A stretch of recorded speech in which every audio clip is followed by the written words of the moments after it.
लोग कहते हैं कि इन जगहों पर रात में जाना अवॉइड करना चाहिए, जिनमें से एक है दिल्ली का कैंटोनमेंट रोड और दूसरा है मुंबई का आर्य नगर कॉलोनी। पर इन दोनों रोड और हाईवे से ज़्यादा डरावनी कहानी पुणे एक्सप्रेस हाईवे की सुनाई जाती है, जिसमें से आज मैं आपको एक ऐसी डरावनी कहानी सुनाने वाली हूँ जो है एक हस्बैंड और वाइफ की। तो रवि और उसकी वाइफ पूजा एक शादी अटेंड करके रात के 12 बजे मुंबई से पुणे वापस जा रहे थे। हाईवे बिल्कुल सुनसान था, सिर्फ कार का इंजन और कभी कभी कोई ट्रक गुजरने की आवाज़ आ रही थी। जैसे ही उनकी कार भटान टनल में एंटर हुई, रवि ने अचानक ब्रेक लगा दी। रोड के बीच एक औरत खड़ी थी, सफ़ेद साड़ी में, उसका मुंह दूसरी तरफ था। पूजा ने घबरा के कहा, ये कौन है? इतनी रात को यहाँ क्या कर रही है? रवि ने हॉर्न बजाया, पर वो हिल भी नहीं रही थी।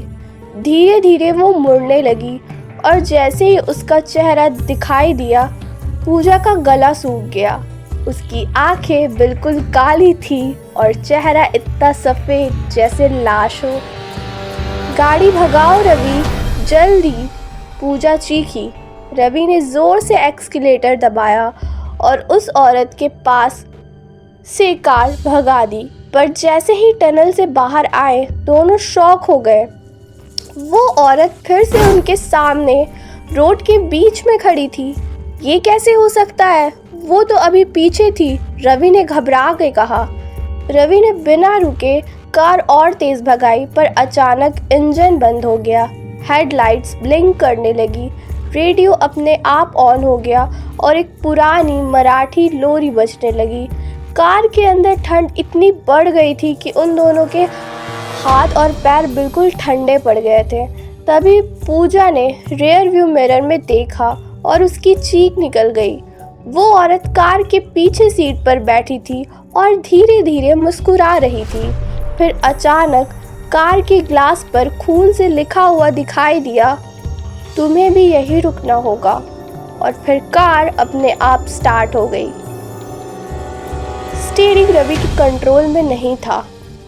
रवि ने स्टीयरिंग घुमाने की कोशिश की, पर गाड़ी अपने आप तेज़ स्पीड से चल रही थी। पूजा का दिल ज़ोर ज़ोर से धड़क रहा था। उसने पीछे देखा, वो औरत अभी भी पीछे बैठी थी। उसके होठों पर एक अजीब सी हंसी थी। रवि, कुछ करो, ये गाड़ी रुक क्यों नहीं रही? पूजा चीखी। तभी रेडियो से एक कमज़ोर सी आवाज़ आई, जैसे कोई धीरे से बोल रहा हो, मुझे घर जाना है, मुझे घर जाना है। घर कहाँ? रवि ने डर के पूछा, पर जवाब नहीं आया। अचानक गाड़ी एक शार्प टर्न की तरफ भागने लगी, सीधा खतरनाक घाटी की तरफ। अगर गाड़ी ना रुकी तो वो दोनों उस खाई में गिर जाएंगे। रवि ने पूरे जोर लगा के ब्रेक दबाया, पर गाड़ी नहीं रुकी। पूजा ने हनुमान चालीसा पढ़ना शुरू किया। जैसे ही उसने पहला वर्स बोला, रेडियो से एक जोर की चीख सुनाई दी और गाड़ी अचानक से रुक गई। सब कुछ एकदम शांत हो गया। रवि और पूजा की सांसें फूली हुई थी। धीरे धीरे से रवि ने रियर व्यू मिरर देखा, वो औरत अब वहाँ नहीं थी। पूजा ने डर से बाहर देखा।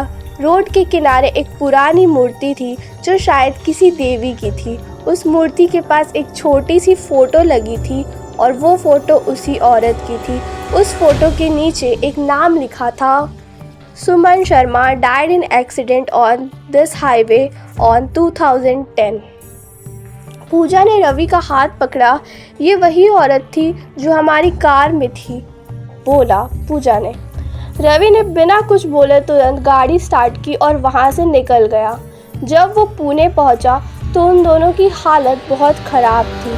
आज भी लोग कहते हैं कि भटान टनल और मुंबई पुणे एक्सप्रेस पे एक औरत का भूत दिखता है, जो सिर्फ एक लिफ्ट मांगती है और अगर किसी ने उसे इग्नोर किया तो उसका एक्सीडेंट हो जाता है।